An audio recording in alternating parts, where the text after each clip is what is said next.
రీహాబ్కి ఇచ్చేసిన కుటుంబాలు 11,000 కుటుంబాలు. సో బ్యాలెన్స్ ఉన్న కుటుంబాలు అక్కడ 9,000 మాత్రమే ఉన్నారు. కానీ ఈ 45 మీటర్స్లో కడితే 85,000 కుటుంబాలు ఇంకా బ్యాలెన్స్లో ఉన్నారు.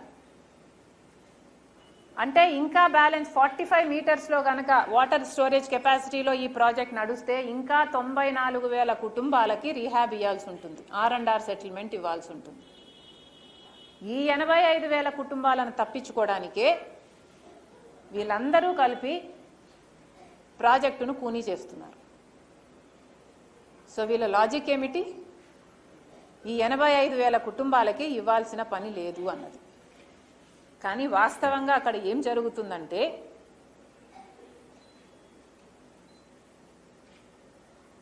మినిమం స్టోరేజ్ లెవెల్లో 41 మీటర్స్లో ప్రాజెక్ట్ రన్ చేస్తే ఎన్ని కుటుంబాలు ఎఫెక్ట్ అవుతున్నాయి? 20,000 కుటుంబాలు ఎఫెక్ట్ అవుతున్నాయి. అదే స్టోరేజ్ లెవెల్ ఎక్కువ అయితే 85,000 కుటుంబాలు ఎఫెక్ట్ అవుతున్నాయి. కానీ ఇక్కడ బేసిక్ ఆలోచన ఏమి ఆలోచన చేయటం లేదంటే వీళ్ళు కింద ప్రాంతం మునిగిపోతే పై ప్రాంతం వరకు నీళ్లు రాకపోయినా ఈ ఏరియా కట్ ఆఫ్ అయిపోతుంది.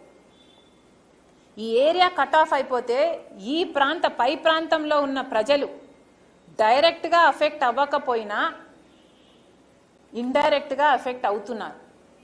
ఈ రోజు వరకు కూడా ఇవన్నీ ముంపు ప్రాంతంలో ఉంటాయి కాబట్టి వాళ్లకు రోడ్లు లేవు, డ్రైనేజీలు లేవు. ఏ ప్రభుత్వం కూడా ఒక్క కార్యక్రమం కూడా వాళ్లకు చేయదు. క్రాప్ లోన్స్ రావు, సబ్సిడీస్ రావు, వాళ్ళకు ఏ ఒక్క లాభము జరగదు, జరగనివ్వటం లేదు.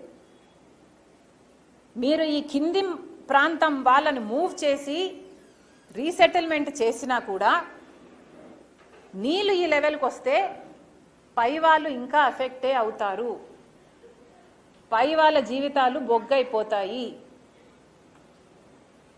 వీళ్ళకి ఏం సమాధానం చెప్తారు?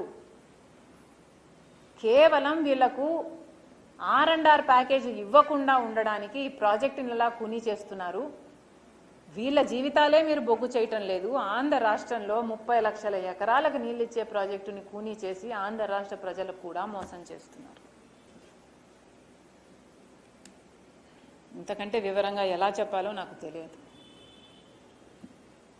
దయచేసి ఇప్పటికైనా పోలవరం ప్రాజెక్టును యథావిధిగా చేయండి. బీజేపీ చేస్తున్న కుట్రలలో చంద్రబాబు గారు, పవన్ కళ్యాణ్ గారు సపోర్ట్ ఇస్తున్నారు. మీరు కూడా భాగం కాకండి. చేతులు జోడించి అడుగుతున్నాం, ఆంధ్ర రాష్ట్ర ప్రజలకు న్యాయం చేయండి. This is not right. Andhra రాష్ట్ర ప్రజలు మీకు ఓట్లేస్తే మీరు గెలవడమే కాదు, బీజేపీ ప్రభుత్వాన్ని కూడా మీరు నిలబెడుతున్నారు. అలాంటప్పుడు బీజేపీ మనకు స్పెషల్ స్టేటస్ ఇవ్వలేదు, ఒక్క వాగ్దానం నిలబెట్టుకోలేదు.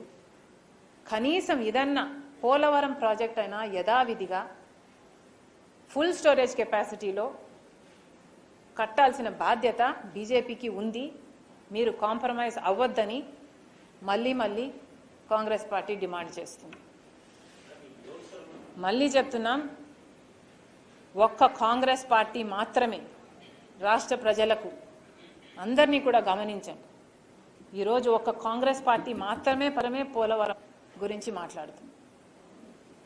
ఒక్క కాంగ్రెస్ పార్టీ అధికారంలోకి వస్తేనే ప్రత్యేక హోదా వస్తుంది. కాంగ్రెస్ పార్టీ అధికారంలోకి వస్తేనే పోలవరం ప్రాజెక్టు పూర్తవుతుంది.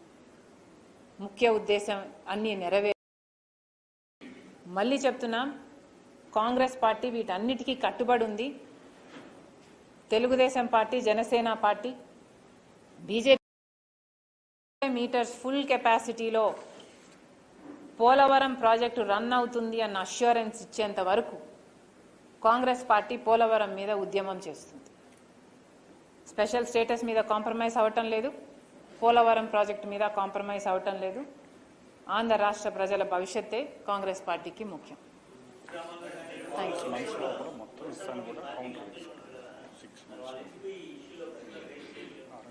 ఆంధ్ర రాష్ట్రానికి సంబంధించి ఎంతమంది ఎంపీలు ఉన్నారు? ఎవరి రాష్ట్రం ప్రయారిటీస్ వాళ్ళకు ఉంటాయి కదా. మరి మన రాష్ట్ర ఎంపీలు ఏం చేస్తున్నారని అడుగుతున్నాం మేము. టీడీపీ